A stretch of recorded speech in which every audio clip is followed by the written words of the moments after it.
the most important part of life is the reality that we live in. Okay, so when it comes to truth, you should take no prisoners. Truth is that important.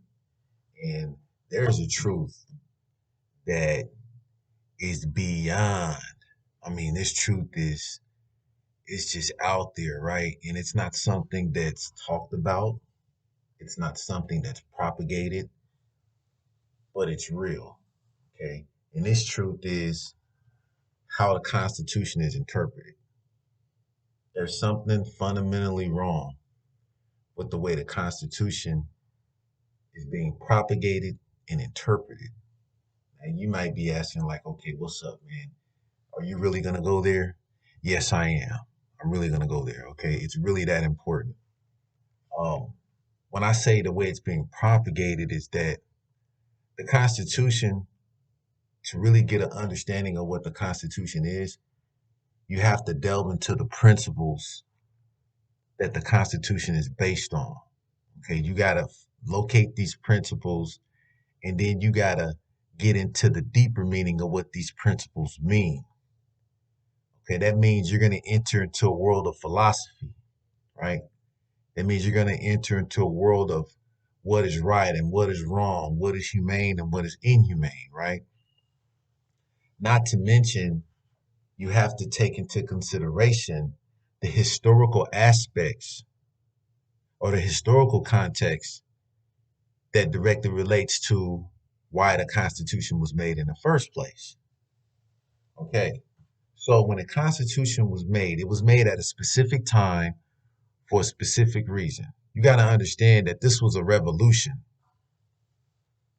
This was a serious revolution. These are men who decided that the treatment that they received in another country was not a fair and unjust treatment.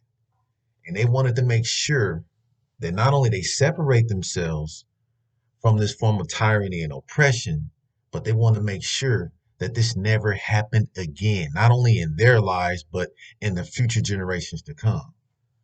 Okay, now, did these men envision the greatness of a superpower? I don't think so. I think they seen, okay, this is going somewhere, but I can't sit here and say that these men really envisioned the greatness of a superpower. Did they know that these 13 colonies were turned into the number one superpower in the world? I don't think so, right? I don't think they had scope like that. But what I do believe is that what they did at that time was directly in line with what was going on in Britain. Now, over the years, the Constitution has changed. It's been modified according to things that took place in this land. I want to say this, I got to say it. The Constitution was not written for African Americans. Okay. The Constitution was drafted for the 13 colonies.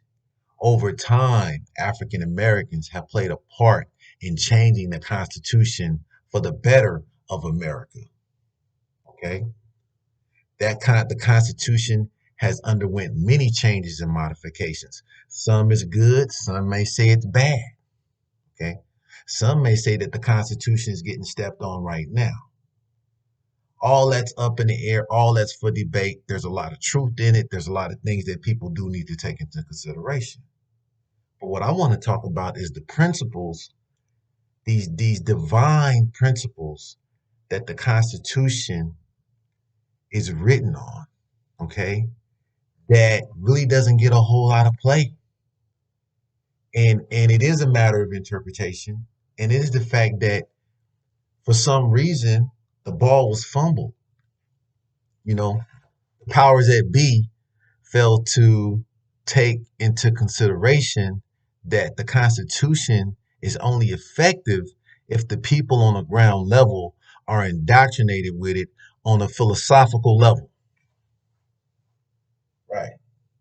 Okay. Do the kids understand what the Constitution means? Do they believe in these principles? Are you teaching the youth to believe in the principles that are the foundation of not only the Constitution, but because it's the foundation of the Constitution, these principles have to be the foundation of America. If you ask a teenager right now, what does separate but equal mean? Could they tell you? And could they give you a sound interpretation of that? I don't think so. I don't think so. And if you ask the teenager right now, okay, about their God-given rights of life, liberty, and the pursuit of happiness, could they break that down to you and explain it to you? No, they couldn't. Okay. Now, why these principles are important? Because it is these principles that are divine. It is these principles that, when you understand what these things mean, put you on a global level. Okay? Because the separate but equal thing is a humane thing. It's saying that, look, just because we're different doesn't mean that you're better than me.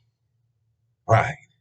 Just because we have different views or different religions or different ways of seeing things doesn't mean that you're better than me. We're equal in the eyes of God. Okay. Now, the God given rights of life, liberty, and the pursuit of happiness, meaning that every individual has a right to live life, has a right to be free, and has a right to pursue those things that make them happy. Okay, God didn't give you this life on this planet to be miserable. He didn't give you life to be enslaved, to be controlled. Okay, and He didn't give you life just to have it taken away. Like, you have a right to protect your life, to defend your life. You're not supposed to accept defeat, death, and suicide, right? This is a divine thing. Why would you have life just to have it taken away? So, do you understand life, liberty, and the pursuit of happiness? Do you understand that from a humane perspective as a human being? And do you understand what the meaning of separate but equal from a humane perspective as a human being? Once you understand these principles, okay, once you understand it, this is going to connect you to the world. And you understand that that whole Declaration of Independence, okay, not, okay, now I'm taking that back. Not the Declaration of Independence, but the Constitution, okay? The whole, this is divine, okay? This is divine, right? Because of the principles. Now, over the years, there's been a lot of misinterpretation. Racism crept up in there. Y'all know what I'm talking about. They straight perverted that whole thing, separate but equal, and used it to justify racist policy, racist legislation. Now, we already know what time it is with that. Okay.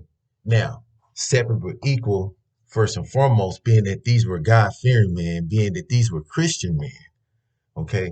I don't know how Christian they were, but the way the Constitution was written up, it's obvious that these were God-fearing men who wrote the Constitution.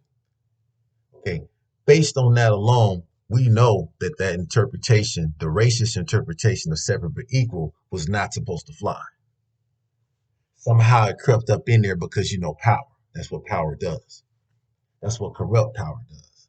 Okay, so there was a struggle that took place, a lot of resistance that took place, right, in order to correct that. Okay, but let's get to the nitty gritty. Let's get to the center of it all. What does these principles mean? And why is that there's really no effort to teach the young and the youth the core meaning, these core values, these principles that the Constitution is built on, and what America is supposed to stand on. Okay. This is why I say there's something fundamentally wrong about the way the Constitution has been interpreted. Because if there's no practical application of its meaning on the ground level, it serves no purpose. It serves no purpose. If the only people who are acknowledging it, okay, are people who are who are elected officials, who have been elected to do a job, okay? And they're representing the people, but the people that they're representing have no sound basis, have no sound moral basis in these solid principles, okay? What are we doing? What's going on, right? Interpretation. Life, liberty, the pursuit of happiness, separate but equal, those are divine principles.